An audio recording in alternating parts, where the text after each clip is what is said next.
Selain itu, Surabaya tidak hanya memiliki bangunan masjid tertua seperti Masjid Ampel, namun di kota ini memiliki banyak sekali peninggalan bangunan ibadah bersejarah sejak era kolonial Belanda. Salah satunya Langgar Gipo yang telah berdiri sejak tahun 1700-an.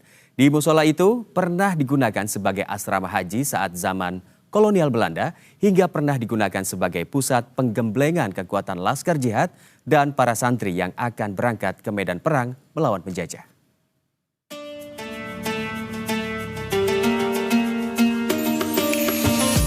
Terletak tidak jauh dari kawasan Masjid Ampel Surabaya, Langgar Gipo atau bangunan musola ini berada di Jalan Kalimas Udik, Surabaya. Didirikan oleh keluarga dari keturunan Sagipodin, tokoh Nahdlatul Ulama sekitar tahun 1700-an, oleh Sakifuddin atau Haji Abdul Latif bin Kamal, seorang saudagar atau pedagang kaya. Bangunan musola bersejarah ini memiliki 2 lantai. Saat ini, lantai pertama digunakan sebagai musola, sedangkan di lantai 2 difungsikan sebagai ruang pertemuan dan ruang pamer museum yang menyimpan Al-Quran lama. Selain itu, terdapat pula tikar lama dan kayu lama sebagai plakat Langgar Gipo bertuliskan tahun 1800-an. Bahkan, foto aktivitas dari tokoh-tokoh NU juga dipamerkan. Foto dari Hasan Gipo, tokoh NU, dan Kiai Haji Mas Mansur, tokoh Muhammadiyah, juga disandingkan di ruang pameran ini. Dari Langgar ini, berdiri organisasi Taswirul Afkar yang merupakan cikal bakal berdirinya NU di kawasan timur.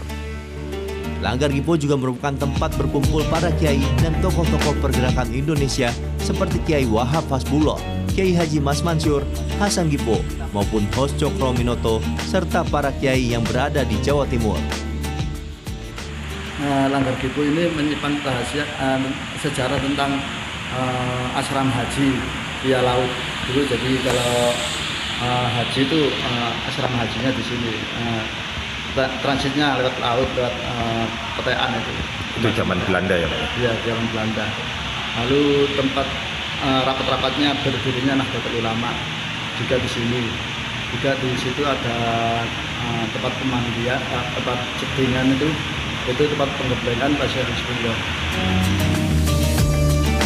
Saat bulan Ramadan seperti sekarang ini, Langgar bersejarah itu masih sering dikunjungi masyarakat umum untuk sekedar beribadah maupun menikmati cerita sejarah lewat peninggalan arsitektur bangunan lama yang khas di era kolonial Belanda. Agung Dharma, Berita 1, Surabaya, Jawa Timur.